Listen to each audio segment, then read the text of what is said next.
You know, I'm gonna just say, one thing I really don't appreciate about vlogging is how freaking pasty white I look. Seriously. Or maybe it's just that I'm so paranoid about this stupid arm thing I'm dealing with. Because, of course, you guys, if you've watched me for 5 minutes, you know how completely insecure and paranoid I am, that I think they're like, ah! Screaming at you to look at them. But anyway, look at my cute t-shirt. Not gonna let you read it. I'm sitting here. Who would call me when I'm vlogging?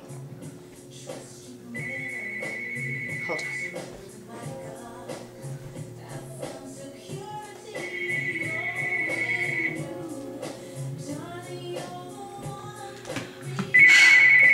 Don't you hate it when you have caller ID and you don't know who it is?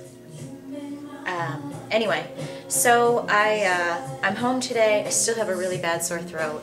I'm trying to, you know, get better, drink a lot of tea, hang out, and I'm right on that verge because there's this huge blogger get-together downtown today, and all these diet bloggers are down there, and look at me. Yummy turkey meatloaf, not meatloaf, turkey meatballs. Just extra lean ground turkey.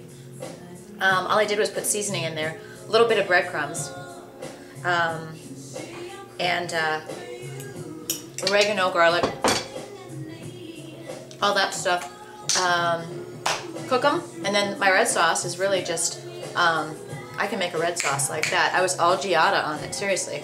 It takes 2 seconds and it's healthy. I do put, I told Jackie this, I do put a little bit of regular butter in there. So yeah, it's not fat-free, but I don't think that anything tells us we have to be totally fat-free anymore. So on things like that, I'm not going to sweat it. I don't have, no idea what I was just going to say. Anyway, so there's this big, all this blog action going on downtown Chicago. For me to get down there means I take the train, and by the time you take a train and take a cab and everything, it's kind of a long, drawn-out process. Normally not a big deal, but when you're kind of sick and it's really cold and chilly in Chicago today, and if my throat doesn't get better, I'm thinking I'm probably going to have to sit this one out. Stephanie, I'm sorry, everybody, you guys. I can't wait to meet you, but I think I mentioned to you, Stephanie, that I will be, you know, once I nail down a job thing again, I pretty much travel every week, so I'll be out seeing all y'all. And guess what? Jessica and Cynthia? Well, Sherry, I already knew where you were. But remember I told you guys that if there's states or areas that I've never been to and they're in this obscure, like not in the Midwest, not in the East, not on the West, I don't know where they are. So I actually looked up on a map and I saw where you are, Cynthia, and I saw where you are, Jessica. Now I need to meet somebody in every single state. What states don't I know someone in? New Mexico? Oh look guys, broccoli. And you know what, Jackie, I'm not gonna lie to you. I'm spending all day with him, okay? Baby steps. So I wanted to tell you guys I had a great email back and forth with Cynthia, and can you tell? I'm all excited, I'm back, I'm ready to go. I'm not down anymore, because you know what? Being upset or overanalyzing, and I told you guys, seriously, if you look up overanalyzing in the dictionary, there's a picture of me, like this. And also, probably issues, drama, not drama, I'm not a drama queen, I just attract a lot of drama. Like somebody on Twitter, there's some freaks on Twitter. I mean, there's freaks everywhere, but a lot of times you'll get this comment where somebody will just randomly comment on something that you said, and you're like,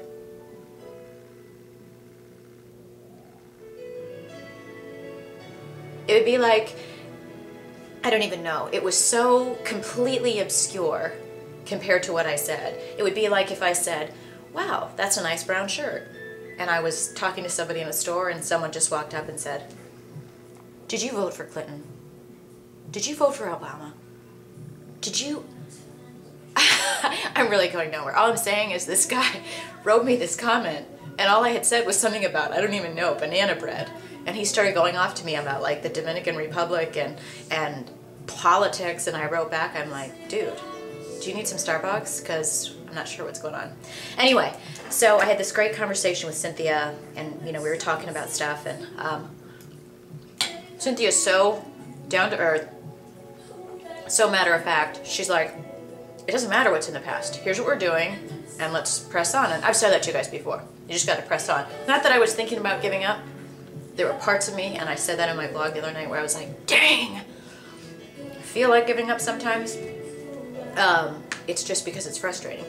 But I remember reading this book, actually it was an audiobook that I got, by of all people, Terry Hatcher, you know, on Desperate Housewives. And I think the title of it is Burnt Toast, but honestly, and I think I wrote this on my blog, like when I first started, it's such a great metaphor. Think about it. She was basically like, you know, the stuff that happens in your past, the stuff that happens in your life, it's like burnt toast.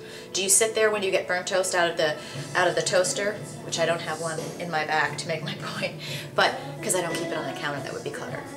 It would bother me. But anyway, if you take burnt toast out, do you sit there? Most people don't. Try to scrape off the burnt. Do you try to sit there and go, why did this happen? What was the setting? No, you probably just go in there, you adjust the setting, you put a new piece of toast in, and you just start off and you make yourself a better piece of toast, and you throw the old toast away.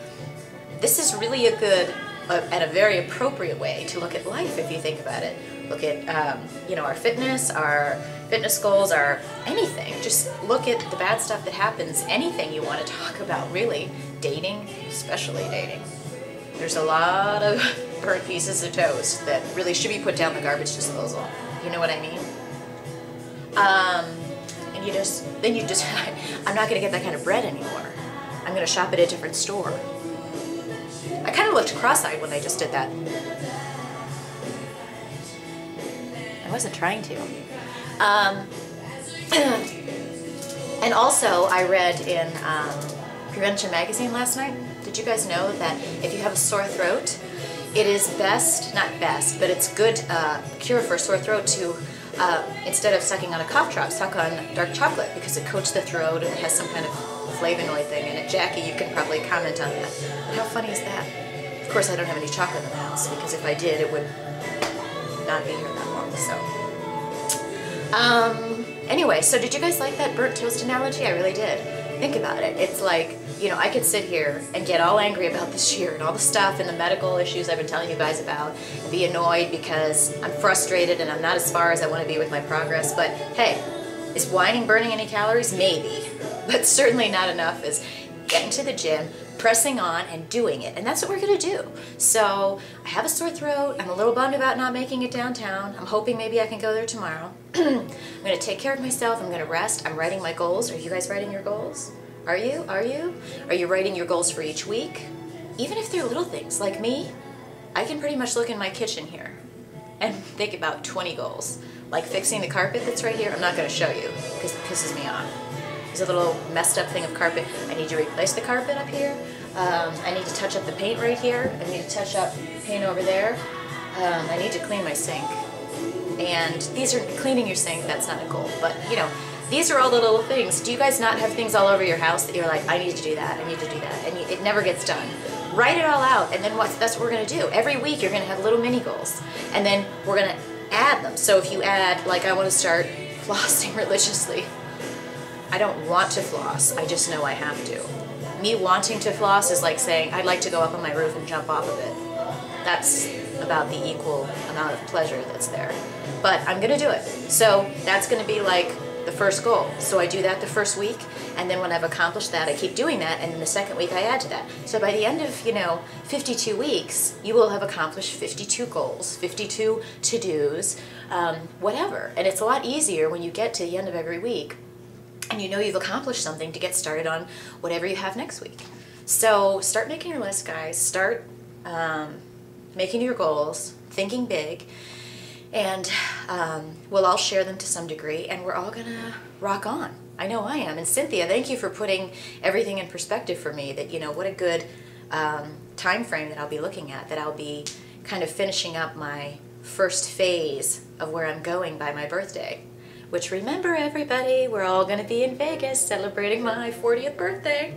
Padow. All right, I need to go make some tea. Y'all take care. And part 2 and part 7 on the way.